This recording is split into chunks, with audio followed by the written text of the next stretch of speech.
Good afternoon. Welcome to this afternoon lunch talk.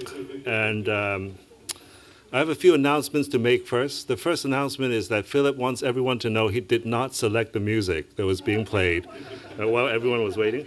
Huh? I did, yes. Please, everything put on me. There's some upcoming events. The most recent one will be on Tuesday, September 17th. Dean Sarah Whiting and Michael Hayes will have a fireside chat in the Piper at 6:30. And also today's program is supported by the Braga Fund. To introduce Philip, I'd like to start off with two quotes. The first is a conversation between Jacques Herzog and Jeffrey Kipnis that was edited out of the El Croquis when they were talking about the impact of Aldo Rossi as a teacher for Herzog de Meuron. And when Jacques Herzog said the most important thing we learned from Rossi was how to be a communist and wear nice clothes. But that was edited out. The second quote was a quote by Adolf Loos that was recently translated from the Quebec Loos diaries, where he said, I'm a communist. The difference between me and a Bolshevik is that he wants to turn all people into proletarians, whereas I want to turn them into aristocrats. I think a lot of things that are embodied in these two quotes, whether it's symbolic capital versus real capital, the issue of mental aristocracy, was captured in the piece that Philip wrote titled Working with Ornament and Crime. And for me was one of the most refreshing takes on Adolf Loos' Ornament and Verbrechen that was recently compiled in the book of Philip's collected essays titled Representation of Labor and Performative Historiography, where Philip framed Loos' piece around the relationship between architecture and human labor. I think also this book really reminds me of many of the exchanges we have had over many years. I consider Philip a good friend, a close friend, and when we first started out, for myself, started as a young teacher in Switzerland, the camaraderie and the intellectual generosity that Philip had always shared with many others. I think of many topics that we've discussed over the years. In Switzerland, I remember we talked about Adolf Loos' argument that being normal is the new avant-garde. And that how you mentioned how radical it was to be spectacularly unspectacular. Or we talk about the work that has a dramatic lack of drama. Or we also talked about the relationship between art and architecture. Philip made the point comparing Gary's work and Herzog de Meuron's work, how Gary wanted to aspire to be an artist, and whereas Herzog de Meuron, being educated from Rossi, understand there's a difference between art and architecture. They're doing architecture, but they want to steal the techniques from the artists. Many thoughts and seeds that Philip had planted in my head that over time it begins to germinate and mature. But I always blame Philip for the source of that whenever I get any resistance. It was through many different places that we discussed this, whether in formal academic conferences, or walking along the mountains of Valera, buying honey from the farmers, or sitting on a cigarette of boxes of beers by Cyprien Gaillard in Berlin. Philip is always intellectually generous. Over the years, I have many friends who are art historians, and one thing I have in my mind about them is a lot of them have a general disposition of saying no. When I say something, no. Even before I finish the question, no. And Philip, in my mind, is always like, yes is the answer. What's your question? Not that Philip is not critical, but I think Philip has this openness of mind that I treasure, and I thank you for that. Philip Ursprung was the dean at the Department of Architecture and professor of history of art and architecture at the ETH in Zurich. His research deals with the history of modern and contemporary art and architecture with a focus on North American art in the 1960s and 70s and European architecture since the 1980s. He's written and edited many books, including Herzog de Meuron, Natural History, Caruso St. John, Almost Everything, Allan Kaprow, Robert Smithson's, and The Limit of Art, Studio Olafur Eliassen, Die Kunst, die Gegenwart 1960 bis heute, Gordon Matta-Clark, and Minimal Architecture. He's written on Zumthor, Jose Luis Mateo, Sergius and Bates, Jürgen Meyer-Haar, or Bruther, and has served as the advisor for the Federal Commission of Art, the president of the Foundation of Nestle for Art, and the president of the scientific board of the Central Institute for Kunstgeschichte in Munich. He was awarded the Merit Oppenheim Prize and had been awarded the Golden Owl for excellent teaching. Today's lecture is titled Bauhaus Bashing, Looking Back and Looking Ahead. I think it's Philip's response to many of the celebrations that happened this year during the 100th anniversary of the school, and at a moment when the German state supports 2 new Bauhaus museums and many exhibitions and events, while repressing the fact that the The Bauhaus in the late 20th century was criticized for its formalism and dogmatic design education. Or, while a handful of buildings in Bauhaus and Weimar are being historically listed, many of the modernist heritage in general has been neglected. So within this context, Philip questions the role of history in our present time. So please join me to welcome Philip Ursprung.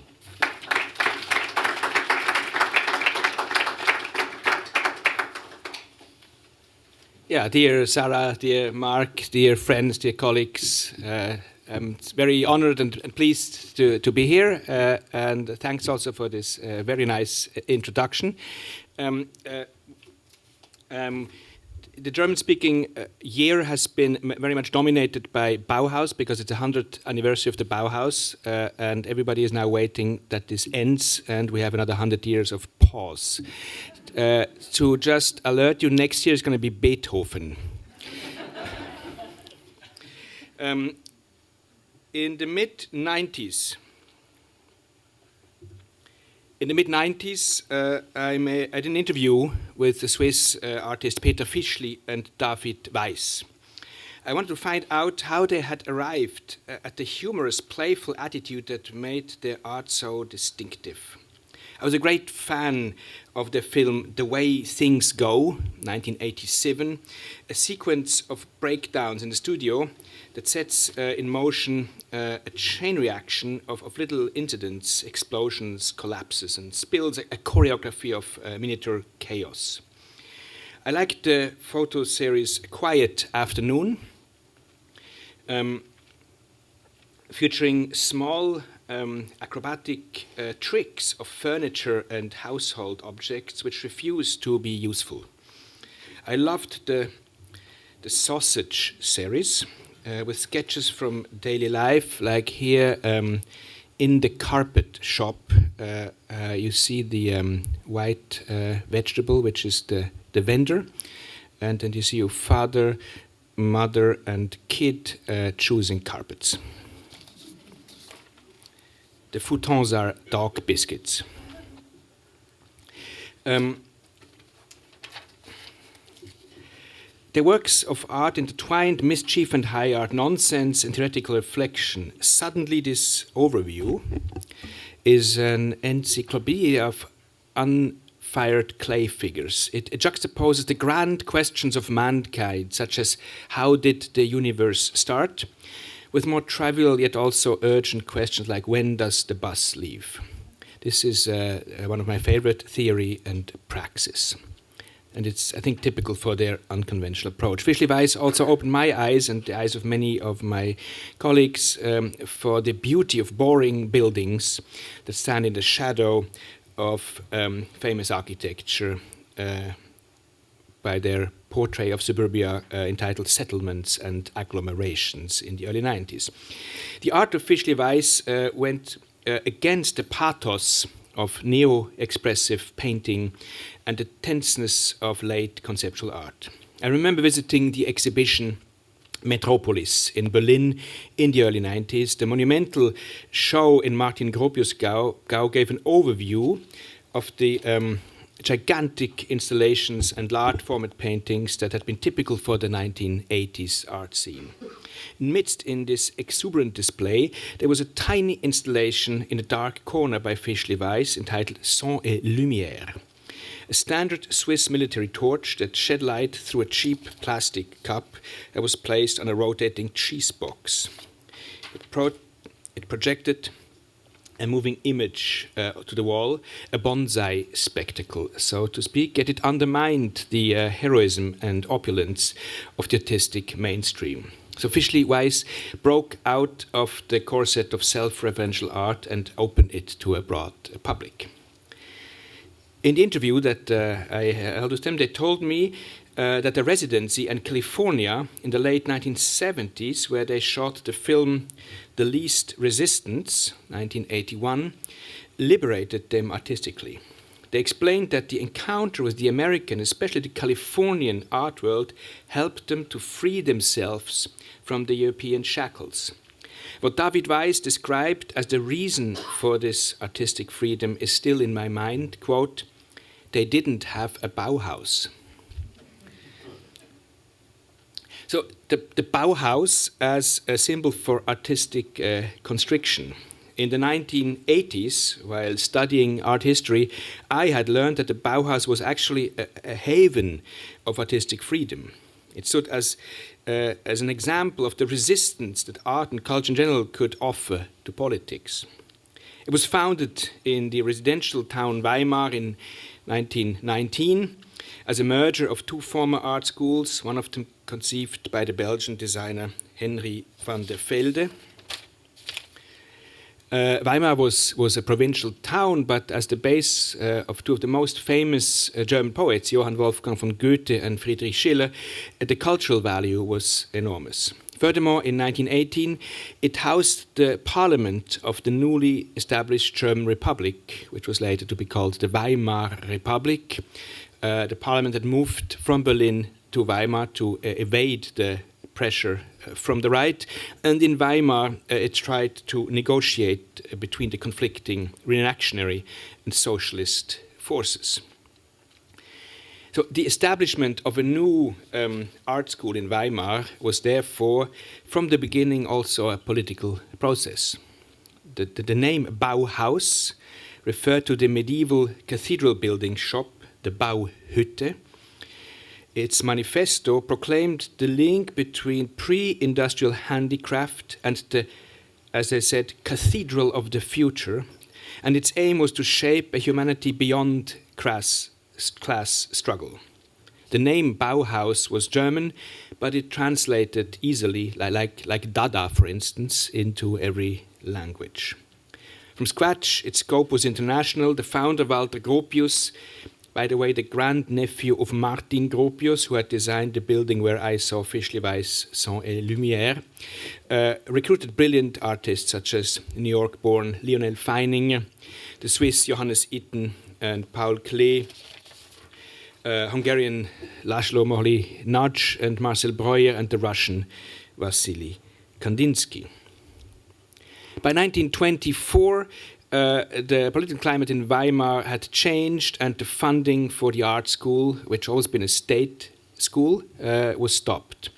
Several cities offered to become the new home for the Bauhaus, so Gropius could choose, and he chose Dessau, which promised a large lot for a new building, plus several commissions for architecture. The industrial hub south of Berlin, with a strong working class, with a cutting-edge aviation industry, and a progressive mayor, prospered during the boom years after the recession of the early 20s and before the crash of 29. This is what in the States was called the Roaring Twenties, but also in Dessau and Berlin there would be jazz at that moment. So this is a very short moment, 25 to 28-9, which is extremely prosperous, which we should not forget. Most importantly, the Bauhaus received its own building designed by Gropius, plus several villas for the professors. In 1932, then, the parliament in Dessau, now dominated by National Socialist politicians, closed the Bauhaus. It continued briefly in Berlin as a private school under Mies van der Rohe and closed under the pressure of the National Socialists in 1933.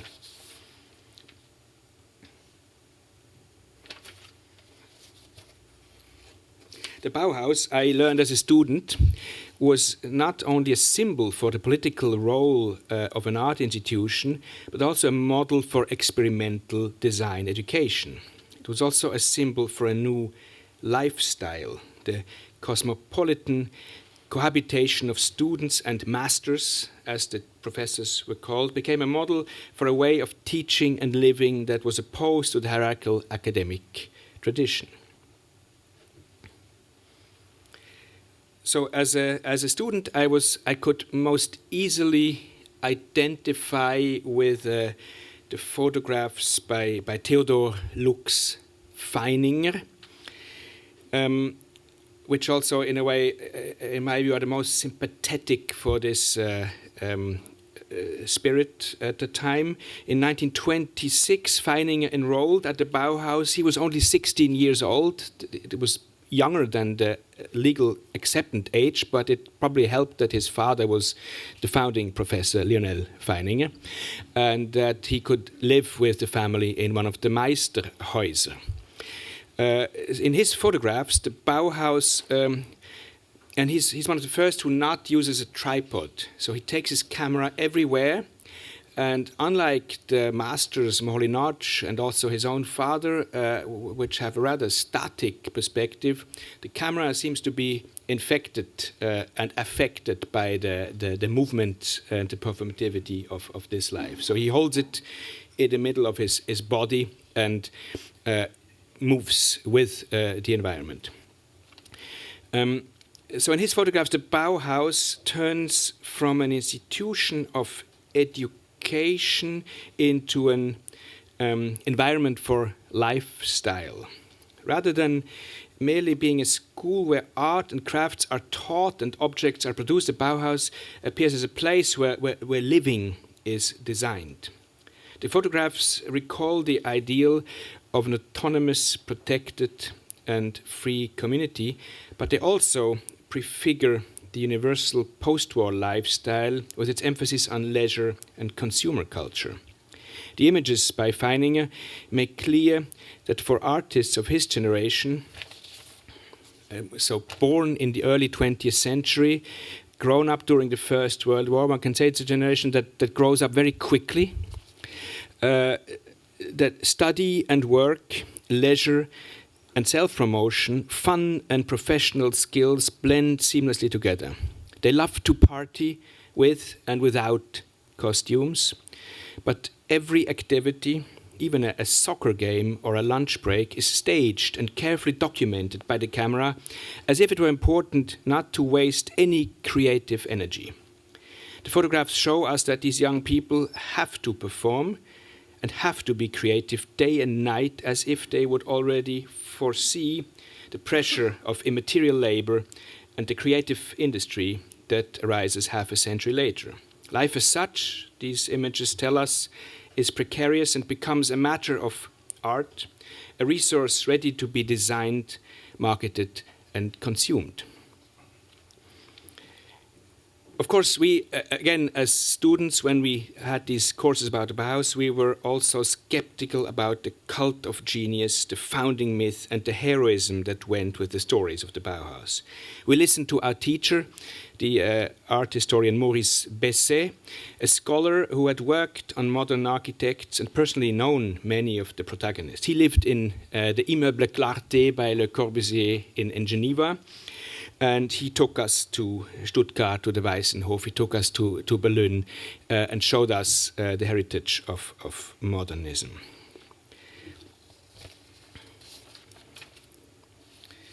I remember that we, as students, during his lectures also kind of secretly turned to James Sterling's Staatsgalerie in Stuttgart or to Hans Hollein's housing in Berlin. In other words, exactly the kind of postmodernism that he rejected.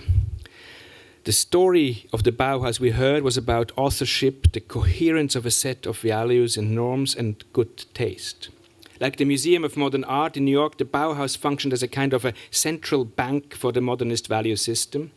A teapot by Marianne Brandt was the epitome of product design. The cantilever chair of the Bauhaus was the gold standard of furniture. It was a classic, pleasing to the elite. The history of the Bauhaus thus followed exactly the patterns of the master narratives that the most exciting theoreticians during the 70s and 80s were at that moment deconstructing. So my teacher's praise of Bauhaus didactics, color theories, mysterious diagrams, which I never understood, did not impress me either. I doubted whether a centrally planned pedagogy would really result in the best education. With my friends who were studying art and architecture in Zurich at the time, I was also able to follow the consequences of a rather dogmatic Bauhaus apprenticeship in the German-speaking world. In the legendary preliminary course, the Vorkurs at the Zurich School of Applied Art, the students still groaned under the yoke of Johannes Itten. Itten had led the Vorkurs in Weimar and was controversial for his adherence to the Mazatzan religion, which at that time proclaimed the superiority of the white race. After being fired by Gropius, he operated art schools in Germany and eventually became head of the Zurich School for several decades. My fellow students also felt, in a way, repressed by the rigidity of Max Bill's teaching, who had led the design school in Ulm and remained influential in Switzerland until in the 80s. In the first year course, the erste Jahreskurs at the Department of Architecture of ETH, they folded white papers and constructed rectangles. Colors, curves, and stories were taboo. This is now gradually relaxed, but it has continued to have influence on the way we teach. So when I was studying in the 80s, the vitalities of the 20s was kind of deep frozen. However, at the time I held the interview with Fishli and Weiss, that was mid-90s, the Bauhaus had a comeback. The Berlin Wall was gone. East Germany was accessible again to visitors from the West. Weimar and Dessau, when I was studying, these were exotic sounding names, which I associated with blurred black and white pictures. So Weimar and Dessau were easily accessible. Again, the Bauhaus building in Dessau, which had been renovated already by the German Democratic Republic in the 70s, were declared a UNESCO World Heritage Site in 1996, and another renovation was launched. After the fossilized Hochschule für Architektur und Bauwesen Weimar was renamed Bauhaus Universität Weimar in 1996, it became a magnet for students from all over the world almost overnight.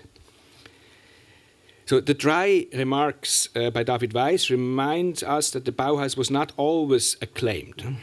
In the 70s, it was a provocation for the younger generation. Gordon Matta-Clark, known for his cuts in buildings, spoke for many when in the mid-70s he ironically described the Berlin Wall as a renewal, quote, of the pre-war Bauhaus vision. He criticized the purism and fundamentalism of the Bauhaus. And he criticized the idea that life could be changed through design and that there were experts who claimed to know exactly what was good for others. In his ironic formulation, quote, the German design machine has conquered America and the world only to return to Berlin through its wall, in a tasteful mixture of banquet, prison walls, and pure art. Where New York can't even pave a road from one year to the next, the brains behind the wall have managed to clear a swath at least 100 yards wide through 70 miles of well-populated territory. Matta-Clark had studied architecture before turning to art. He took sides with what was crushed by the machinery of progress, such as the cheap 18th, 19th century housing that had to give way to the Parisian Centre Georges Pompidou in 1975. This is conical intersect, a cut through a house dedicated to demolition, looks back at its old Marais neighborhood before disappearing in the belly of Centre Georges Pompidou. So his art shows a blind spot in the Bauhaus idea, namely the historic dimension. In fact, despite the reference to pre-modern handicraft, there was no such thing as history theory courses in the Bauhaus curriculum. It articulates a collision between temporal regimes, something which the philosopher Walter Benjamin called an anachronism, the turbulence when two temporalities meet and produce friction. So the attitude, and in consequence the formal spectrum of Matta-Clark's work, I would say, is in a way closer to the etchings by Piranesi than to say the style of Gropius. For Matta-Clark, the Bauhaus didactics were to blame for the misery of contemporary architecture, which in his view segmented space and society in an authoritarian way rather than connecting them. He pleaded for a synthesis of architecture and anarchy, for un-architecture. He deconstructed abstract nouns into concrete verbs, concepts into actions. And he deconstructed the notion of architecture to such an extent that it went beyond purpose and usefulness. So in his world, architecture becomes ant-architecture and narcotecture. So the Bauhaus stands for him for a formalist dogma that constrained artistic freedom. Another quote, "Our European heritage is a one-directional formal tyranny. The same dependence on Greco-Roman and now freshy German Angus formbacks applies to the moment as much as for the Wright-Sullivan revolt. An-architecture refers to ways of functioning. We are anti-formal." So the cuts and incisions by Matta-Clark were by no means destructive or nihilistic, as some critics found, but analytical. He understood them as openings, as gestures to free the trapped inhabitants, as in the case of his most famous work, Splitting, 1974, which he calls Split by Light. The intention was a critique of abstraction as such, and a plea to deal with the concrete material. He also replaces the idolatry of the new, generally associated with the Bauhaus, with an interest in the recycled, for example, in Garbage Wall, where he uses debris and trash to construct a wall. So behind the smooth surface of the international style, he saw the ruins of the ideology of progress. So this is mid-70s, and at that time Bauhaus bashing is in the air until the early 80s. Not only the original Bauhaus was criticized, but even more its legacy in guides of the North American architecture schools. The writer Tom Wolfe landed a bestseller in 1981 with his book From Bauhaus to Our House. The author locates the roots of the international style and thus the homogenization of the built environment in the Bauhaus. It stood at the beginning of the monotony of the suburbs, the glass office towers, and aseptic interiors. He describes the birth of the Bauhaus in World War I, from whose ruins, as he says, white gods of the Bauhaus stood out all the more radiantly. On the flight from Germany, many Bauhaus members come to the US, where they are worshipped as gods such as Walter Gropius, the Silver Prince. Quote, "The heroes make a crash landing in the jungle, climb out of the plane wreck with their white safari blouses and brown trousers by Abercrombie and Fitch and stagger into a clearing. They are surrounded by savages who have all drilled a bone through their nose. And immediately the savages bow and sing a strange lamenting song. The white gods finally descended from heaven." Within a very short time, they changed the American architectural education. Gropius becomes one of the most influential figures of this school. Morinoggi becomes director of the new Bauhaus in Chicago, which later turns into IIT. Joseph and Annie Albers become important teachers at the Black Mountain College. So they change American architectural education. According to Wolfe, they claimed the workers as being their clients, but because these workers were not yet mature, the architects, artists, and intellectuals saw themselves called upon to organize their lives and, quote, free them from high ceilings and wide corridors. According to Wolfe, Mies van der Rohe in particular shaped the lifestyle of the young Americans. The ideal apartment, in Wolfe's view, is a box with the most sparse furnishing, naked light bulbs, a sisal carpet, and a shrine. Quote, "The living room would be a mean little space on the backside of a walk-up tenement.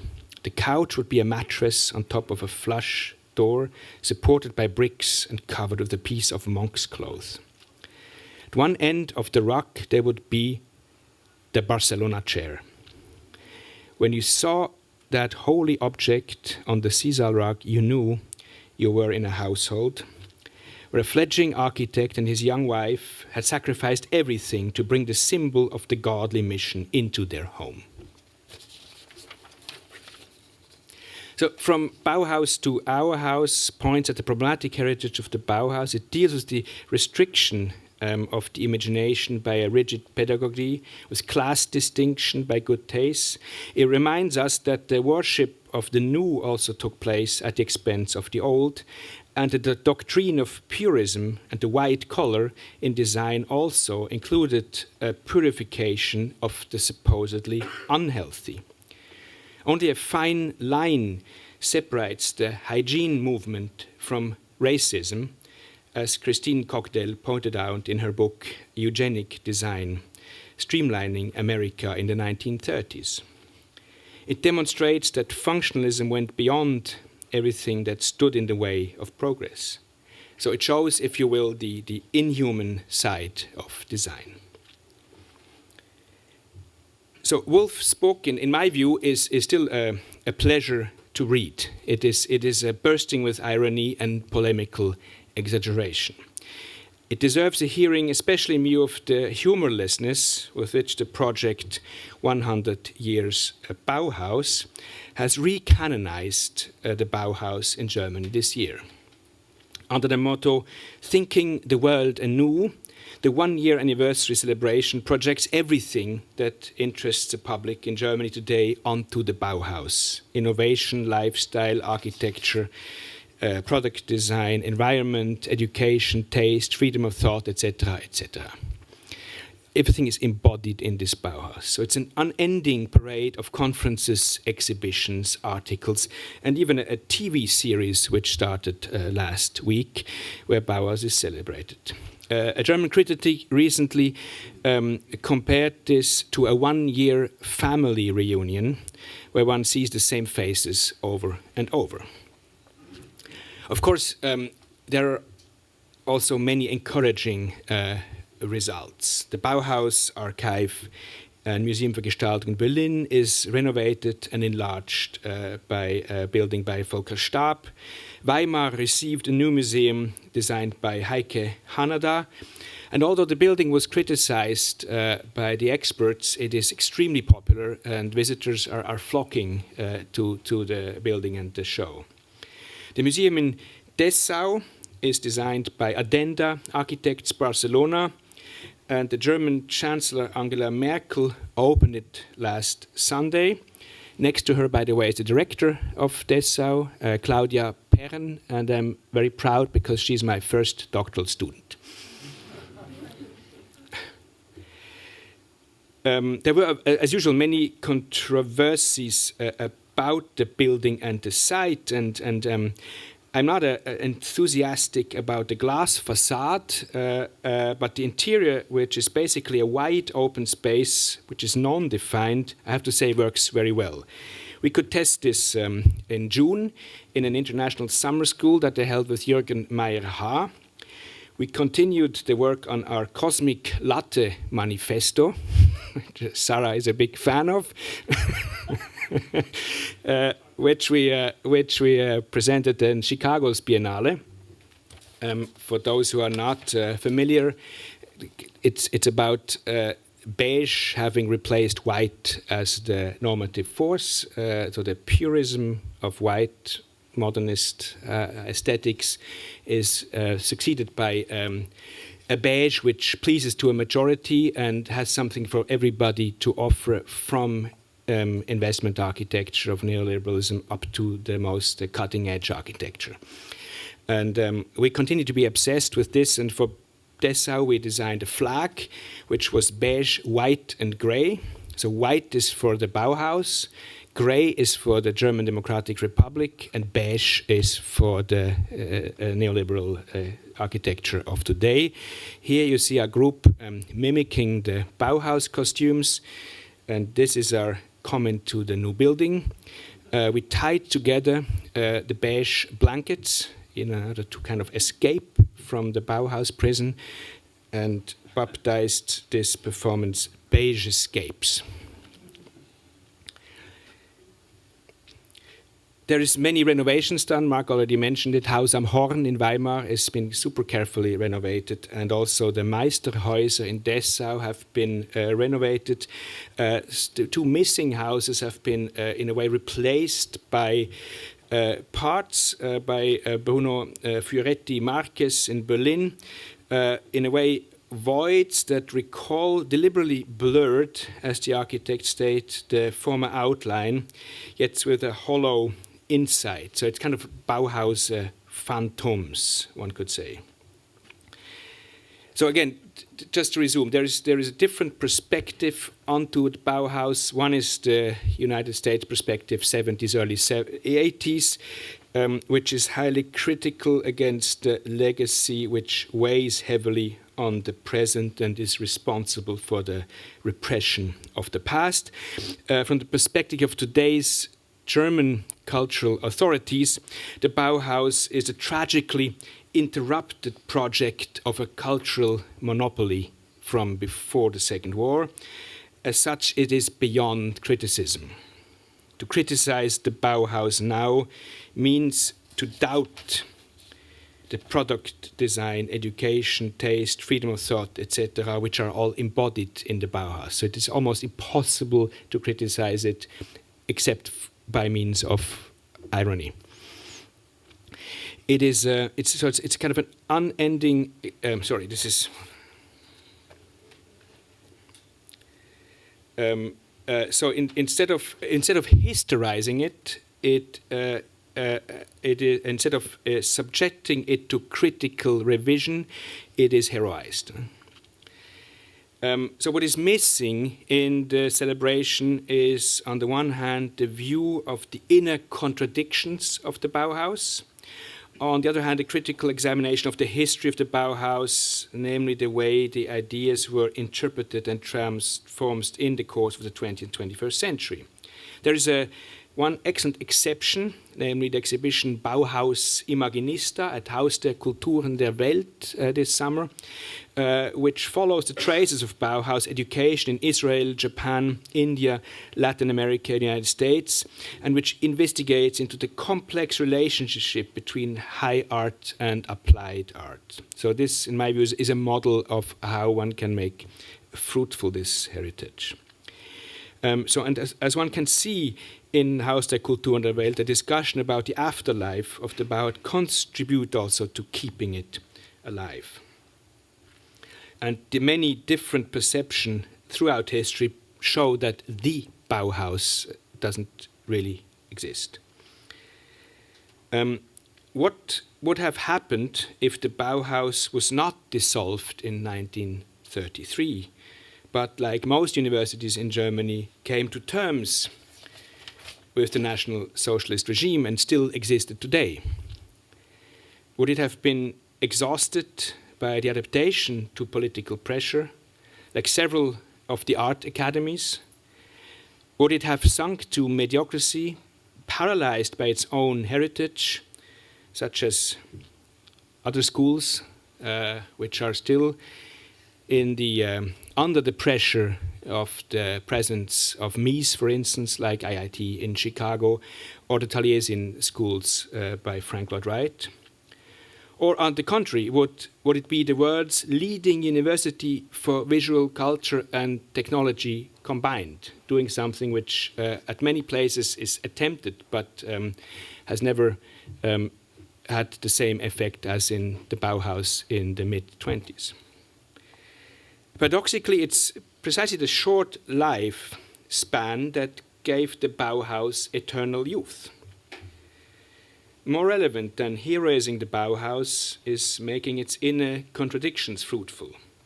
Whether, for example, the Bauhaus was political or not, as is currently much discussed, was precisely the subject of ongoing internal conflicts in the Bauhaus, the subject of never-ending debates within the management, one of the reasons for the change of directors from Gropius to Hannes Meyer and then to Mies. For nationalist and national socialist politicians, the Bauhaus embodied Bolshevist ideologies. For Meyer, it was too conservative. Even the question of whether it tended towards craftsmanship or industrial production was never resolved and is therefore still relevant today. And finally, was never able to answer the question of whether it wanted to be an exclusive elitist school or, on the contrary, one that was open to everyone. One could enter the school without a high school degree, so craftsmen did enroll. On the other hand, it depended partially on the influx of wealthy students from the United States, who stopped coming, of course, in 1929, one of the reasons also why it then started to disintegrate. So the musealization, the fetishization of the Bauhaus is part of today's dominant ahistorical attitude and the trend to deal selectively with history. While the German authorities have listed and thus protected some buildings in Dessau as monuments, they are blind to the destruction of the buildings of socialism, brutalism, and postmodernism. Frankfurt am Main, this is all 2019, Frankfurt am Main sacrificed the buildings from the heyday of the welfare state, the Technisches Rathaus from the 70s, in view of building a pseudo-medieval shopping backdrop, the so-called New Altstadt. The neue Frankfurter Altstadt has just opened a couple of weeks ago. Dresden has destroyed an important heritage of socialist city planning by transforming the Prager Straße. Potsdam has torn down the University of Applied Science, despite large protests from experts, inhabitants, and students. Berlin has torn down the Palast der Republik already a couple of years ago, the cultural core of the East German capital, to replace it with a replica of the Hohenzollern castle that had been destroyed after the war. In other words, Potsdam, Dresden, and Berlin allow fake Baroque to shatter the legacy of the architecture of the former democratic republic and a lot of modernist and postmodernist heritage. So Fishli and Weiss themselves, although critical about the Bauhaus pedagogy, have produced a sympathetic monument to the Bauhaus in their house, shown at the exhibition Skulpturprojekte in Münster in 1987. It's a 1:5 scale sculpture placed on an empty lot near the train station. The ephemeral wooden sculpture was dismantled after the Stau. An aluminum version has been built later for the retrospective How to Work Better at Guggenheim Museum in New York in 2016, and it's now permanently installed in Zurich. So the flat roof and the facade recall the international style of the 50s and 60s. It resembles a kind of a miniature of an office and manufacturing building, but also to some extent the style of the house that the architect Hans Fishli, the father of Peter Fishli, by the way, the grandfather of Freddy Fishli, who's going to come here in a couple of weeks, who had studied at the Bauhaus for his family in 1933. At that time, Bauhaus was ahead of its time and obviously often criticized and crushed. So David Weiss later recalled in the same interview that we had that one gets slightly melancholic when seeing house because it stands for a time that is disappearing. Quote, a time where people had different hopes than nowadays. So to conclude, what does that have to do with us, with you, with us here and now? If we want to do justice to the legacy of the Bauhaus, then we should take its contradictory nature seriously and include into the discussion its eventful history, also the history after its closure. We might learn from the Bauhaus that design cannot be reduced to creating products or solving problems that others have posed, but is a process, a continuous negotiation of possibility. It's an exemplary case of a school that takes a critical look at itself and where teachers and students are constantly struggling to find how a school can function, also having different opposing ideas, whereas I would say today the academic mainstream is much more about the consensus and homogenization. It's not a place beyond practice, nor a simulation of reality, but one of its engines. It holds up a mirror to our time. It reminds us how precious and vulnerable academic freedom is, and we should use it and take care so that it does not become the norm or fall into the wrong hands. Thank you for the attention.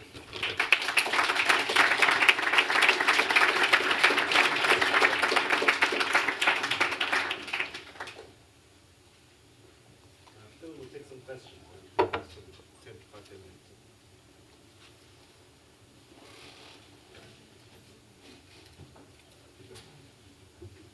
Thank you.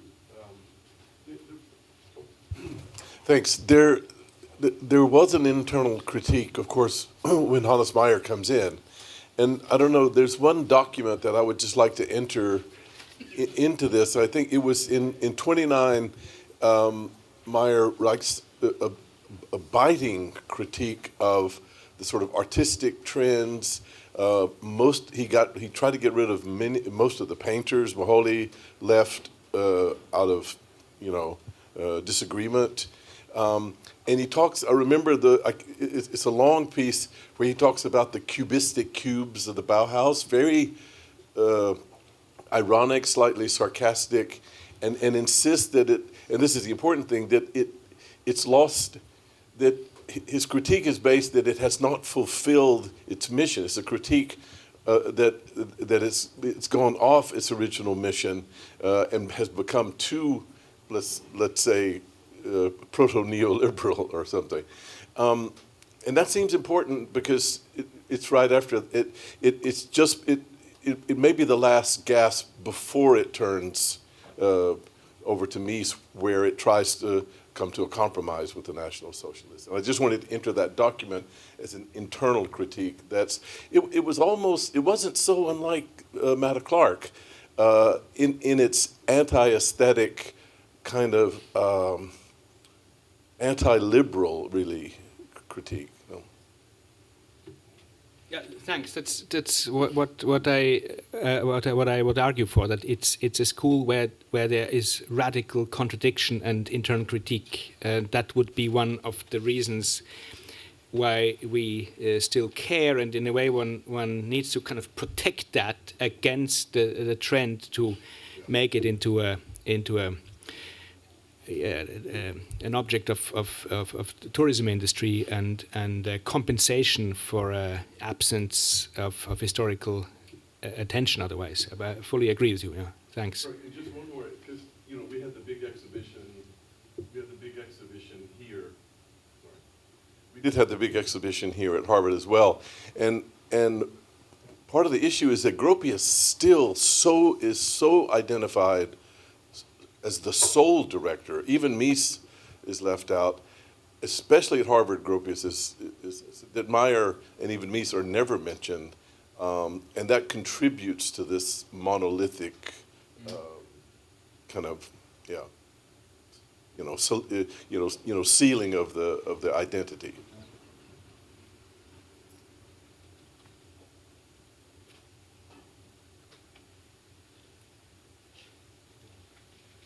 Thanks for your talk. I also found it very exciting to contemplate the material you're putting out. I had a kind of methodological question, which has to do with how you have an unusual knack for looking at things, objects, buildings, material, very closely, in a very skillful way, but also then taking out of that a kind of critique or kind of cultural positioning that's nonetheless quite generalizable. And in a way, with respect to the Bauhaus, it's sort of as though you're using objects or things or connoisseurship to produce a kind of counter-connoisseurship critique coming out of the Bauhaus. I like that. It's very interesting for me to think about. But I wonder if you would comment on the role of things, of objects in your work as you look onto these things and how you stay close to them and avoid that kind of connoisseurship. Yeah, thanks.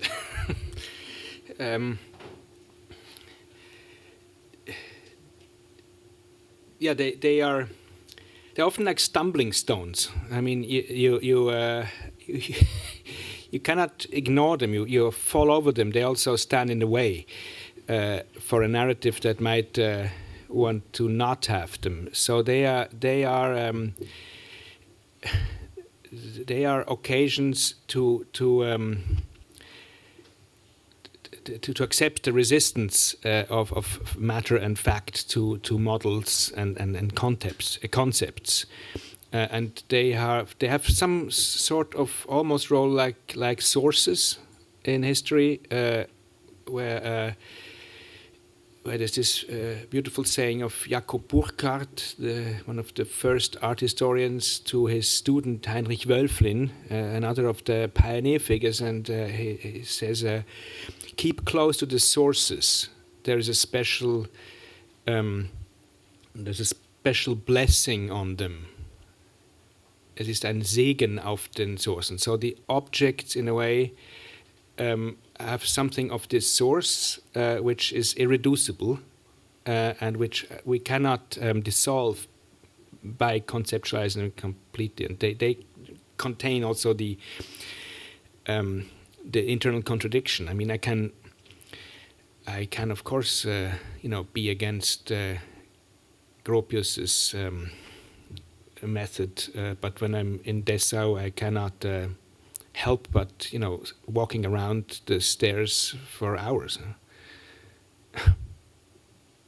But of course, it's also a seduction to do as in Tom Wolfe, just bow and fetishize and admire these objects. And I think the challenge is also the pleasure in dealing with that is to have both a proximity and a distance, and not kind of crushing the object matter by a concept, which then makes it disappear. Because I think it's good to leave also way for contradicting interpretations or approaches, even one's own.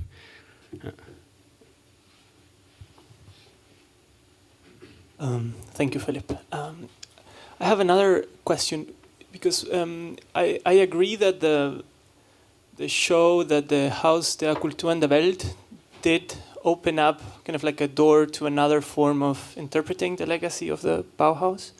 But I think it's also a door that might lead to another trap. When I was visiting the show, I had the idea that there was the model in which one can start to argue that everything is Bauhaus kind of thing. So now every time that we see a Mexican rug, it's like, oh, Annie Albert's Bauhaus. Or a Japanese like wooden column, oh, Bauhaus. Which is actually referred in the show here of Shinohara, that he says like, for some reason at some point, Japanese traditional architecture start to mix with the modern language. So I think we might be between two traps, the monolithic reading of the Bauhaus, and then the other, which is like everything is Bauhaus, and it's like a starting point for everything. Is there an alternative between these two traps, or? Yeah, thanks. I wanted to say something nice about this exhibition, because it does try to escape.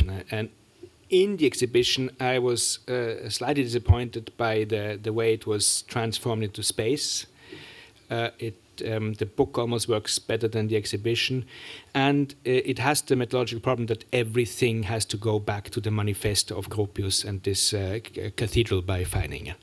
So the crystal ball remains, and the Weimar Republic 1990 is the center of the universe and will always remain the center of the universe. This is a methodological trap, yeah.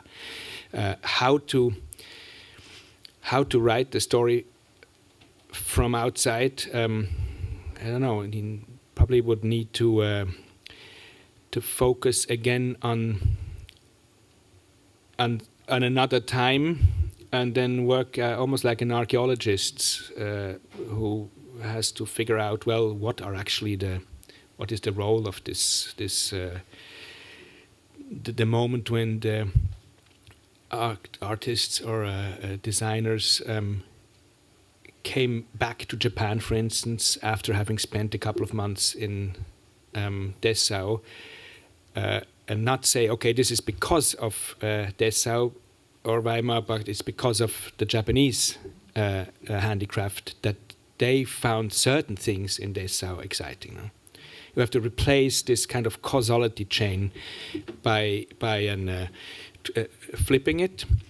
And this is again a problem which relates to the 100-Jahr Feier and to the way research is sponsored. You, in a way, are almost obliged to make certain proposals in a way that predict the result and can be legitimized that it's Bauhaus research. No? So but I think it could be done. Yeah, we might find out that actually the Japanese ceramics would have been perfectly well without Dessau. I mean, for instance, I saw Maria pottery from Native American ceramics, which have absolutely nothing to do with the Bauhaus, and that, of course, is also for him was too much. Well, thank you for the great lecture. I also thought it was a little bit depressing for a couple of reasons. I think, like, first of all, the two Swiss masters were kind of left Bauhaus in a kind of unceremonious way, both Hannes Meyer and Johannes Hitler. And the other was that I think our school played a role in the interpretation of the Bauhaus that led to the 70s bashing of the Bauhaus. So on the one hand, I'm pretty happy that sometimes people blame the Bauhaus as opposed to blaming Harvard. Except for someone like Klaus Herdig, who's also Swiss. But I want to also ask a question about this relationship with art and architecture, which is a question I've been asking you for 20 years. The Fishli Weiss, I interviewed Peter Fishli one time and asked about his father, Hans Fishli. And he said, well, my grandfather was a surveyor, and my father, Hans Fishli, was an architect. I'm an artist, and my son is a curator. So he said, every generation, it gets more and more imprecise. You know? and I'm curious, what do you think about this relationship between this contemporary group of artists that you talked about in relationship to a school of architecture? Like figures like Matta-Clark, Smithson, Robert Smithson has been discussed a lot, in schools of architecture. Less so with Kaprow, definitely less so with Fishli Weiss. On one hand, there are the Matta-Clark and Robert Smithson. In their work, the building is very much a subject. So there's a very easy translation into what we're doing in the School of Architecture, and that whereas maybe Fishli Weiss and Allan Kaprow is like harder to grasp. So I'd love to hear your comment in terms of, is there a shifting role in terms of this relationship of this group of artists within architecture education? Mm-hmm. Yeah, to some extent, perhaps the interest of architect students also, particularly, and they're in a way also always my antennas to figure out which way might be more exciting than other ways. Interest of them in figures such as Matta-Clark or Fishli Weiss, at least in the 90s in my school, is that they stand for kind of an absence of an architectural theory. It's almost a substitute of a theory that we do not have, or which perhaps historically cannot be at this time, because they draw a horizon of things that the architects cannot touch or do. For instance, you cannot. All the students, when we travel together, they are particularly fascinated with construction sites or ruins.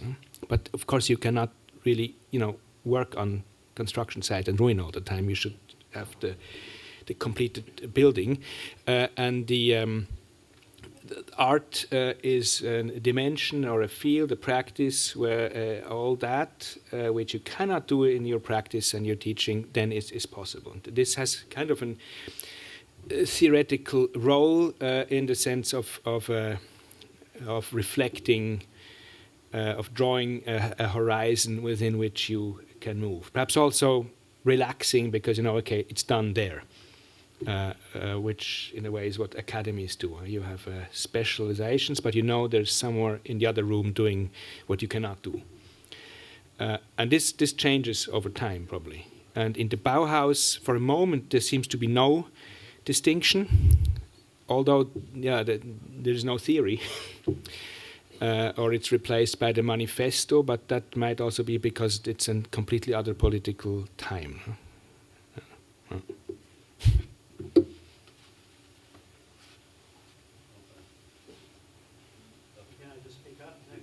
Thank you for a brilliant lecture.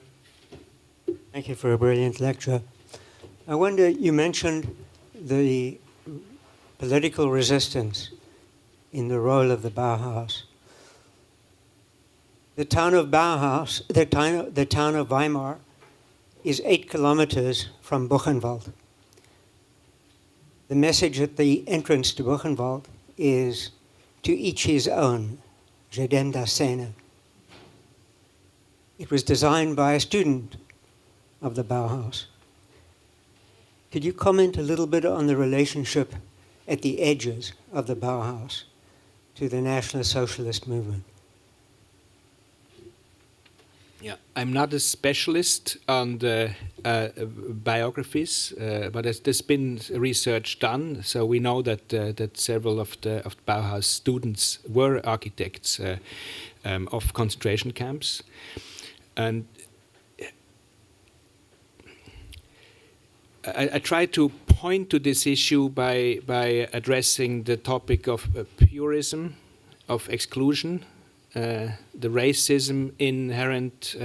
Perhaps it's not so much an Eton problem because this is so esoteric that it might be difficult to relate Eton to that. But the exclusion, the ideology of purity, this is or has to be, and research is not, it's just starting there, has to be related also to racism, and that would then be a way to theorize these relations more than stating that architects probably also have different political options, different political opinions and opportunities, which they then, as opportunists in certain cases, just take. Also, of course, the role of Mies in the early 30s has been researched. This is highly contradictory and complex, and there one becomes an archaeologist almost. But I'm really not a specialist of this time, so I cannot give a good answer. Just to say that for the theoretical discussion, for me, at the moment, the idea of purism, racism, that seems to be a direction which has a lot of work should be done there also. I also want to thank you for the talk and actually go back to Mark's question and sort of mine that maybe a little bit more, because I think that you set up a series of binaries through the talk of and I love the incorporation of your personal experience of just eyeing the POMO with sort of desire when feeling overwhelmed by the purism of the Bauhaus in your own education. That's an obvious binary, but you also set up the binary of the responses of the American 70s and then the celebration in Germany. But Fishli and Weiss fall in a different category as the Swiss, and there's a suggestion there that I think actually works well with your conclusion of trying to find some message that escapes these binaries. And I guess I wanted you to push a little further at your answer in terms of Fishli and Weiss specifically, and maybe how they offer something which I would still argue Cosmic Latte doesn't, but we can talk about that more. In terms of neutrality and irony, I find is too closed a direction and still falls into that binary. But it seems that Fishli and Weiss, with their degree of humor but precision, allows for a way of working through some of the things that you're talking about. And so if you can elaborate a little bit more on them as within your narrative, because it beautifully frames your narrative, but they seem to not have as clear a position in your framing of the ways one deals specifically with the Bauhaus. Mm-hmm. Yeah, it's. I haven't really figured out how to make that more fruitful. They are, in a way, both autodidacts and artistically trained. I mean, they went to art school, David Weiss in Zurich, and Peter Fishli in Italy. But they have something of an autodidact also. And probably this is something which we could introduce more prominently into the way we teach. As academies we have, and I see our two schools very close there. We have this tendency of inbreeding and of self-referentiality and of genealogy, which is also something which distinguishes us from elsewhere. And how can one open up that without becoming a completely relativist and having no agenda? Because I think there's always constantly need for a kind of a magnetic impulses and forces that run through schools. Otherwise, why should you be there?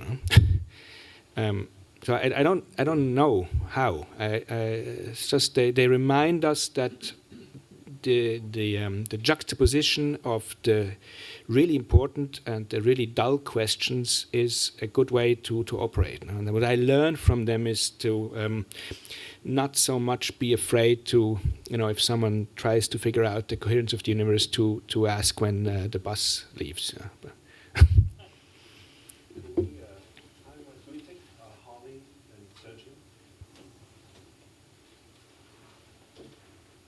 Well, I'm glad that you just brought up the importance of juxtaposing very important and very dull questions, so I'll come up with a dull question.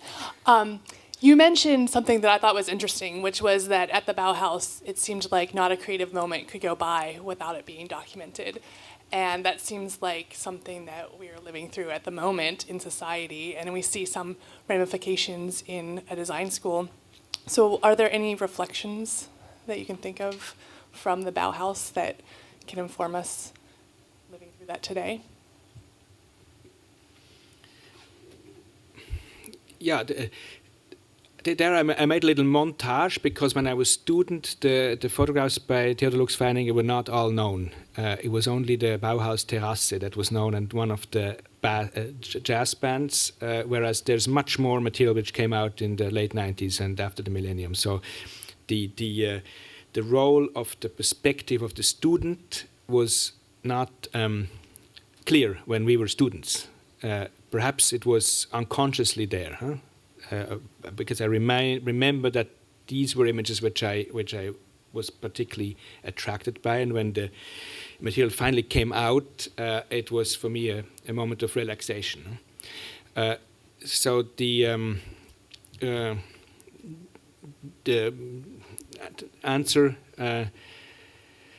would be again not possible to give, but it encourages one to give as much space and voice as possible to the perspective of students that do not reproduce the perspective of the teachers. Because we do not see this in the photograph of Molinoch, which is a formalist declination of the splendor of the institution and the institute and the spaces. Also, Father Feininger, he loves to auto-portray the light coming out of his studio. So this is very kind of a narcissistic view of the institution that obviously carries them. Whereas the teenager who is frustrated because they don't take him to the Bauhaus band because he cannot play an instrument, kind of uses the camera to show everybody that he's here, including himself. And how are openings like that in the institutional setting, which then allow one to represent and also shape in a way this issue of what I call lifestyle, but we could also call it prefiguration of immaterial labor.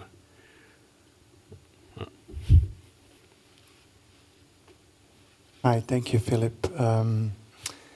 Actually, I have a very quick question about Bauhaus and public relations. Because, even looking at this photograph, it's like the early Instagram photograph could be like up there today. And it's fascinating that I would like to hear your take on it, because especially here in the United States, where Bauhaus is still a product, right? You go to the MoMA store and you buy things from Bauhaus, branded like that. Is that something that was really, in your opinion, kind of pointed this way, right, to the West rather than to the East? Because Bauhaus was largely called a communist Cologne, whatever, socialist, but in fact it was a product-oriented factory. Mm-hmm. Could you elaborate on that?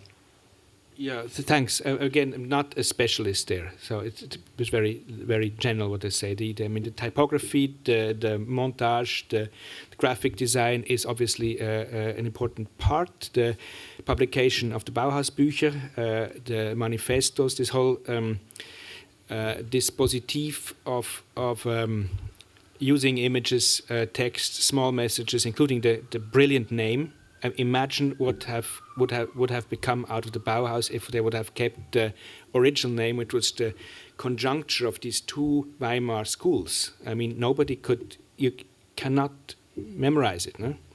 Königliche, Herzogliche Anstalt für Kunstgewerbe, and it is, yeah.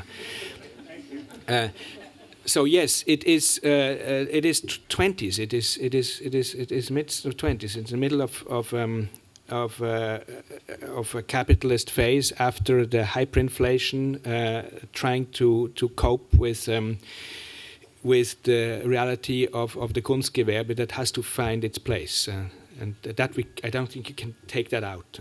I like this image because it's kind of a moment that it's almost an allegory of learning and education. You have this movement in space and this pleasure of being in this transitional phase. This is not propaganda in a way, no? But again, it's Theodor Lux-Weining who makes it, and Schlemmer will make it almost into an icon. No? Thank you, Philip, for the lecture. Do you think when you show us those reconstruction of Neue Alt City, do you think there's a link with the cult of purism elaborated in the Bauhaus, and actually the cult of purism of the past that you can see there as well? Because all this actually, it seems that all those things are considered as different styles in a way. So it means it reduces as well all the experience of the Bauhaus as one more style, because actually the same system in a way is promoting the Bauhaus on one hand and then making fake news, fake old cities. Do you see a relationship with these two kind of purism, and then is it linked, do you think, in this Mao thinking, if it would be, maybe we would face a kind of impossibility of mixing things together, creating things impure as the city is in a normal state in a way. Yeah, that's a great question. Stefan Trüby and his team have done a lot of work now on the Altstadt and on, they call it rechte Räume, on the role of right-wing politics and city planning and architecture. And I think it's a provocation, but also a good start of a debate, which is important. And that's now beginning. I would find it extremely important to figure out how can we link also the Schloss to that, not just the obvious cases. I mean, the Altstadt is almost grotesque in its cynicism. How can we relate it to the less obvious cases, and then relate that to the purism, the latent purism? That would be a great approach. Yeah, thanks. Yeah, but it's also a way, I think, to erase the traces of Nazism. Yeah. I mean, this city, Berlin, has been destroyed because it was the Third Reich capital, and then it seemed they wanted to erase these facts. Yeah. It's very. I'm always surprised at about the Bau Academy and Schloss reconstruction. The European architects, starting by me, never say nothing, or even European countries don't say nothing to Germany, which is currently completely manipulating his memory and the European memory through architecture. It's really a completely insane but fascinating experience that happens there. I agree. There's Skopje bashing, but it becomes the passive aggressive presence of these spaces are also difficult to attack, no? Yeah. And that's what makes it so uncanny, and of course also exciting to discuss. Yeah? Yeah. And Schinkel is now disappeared behind this investment architecture. It's gone. Yeah? Yeah. Well, I think we're all ready for some Beethoven bashing next time. Thank you again. Thank you.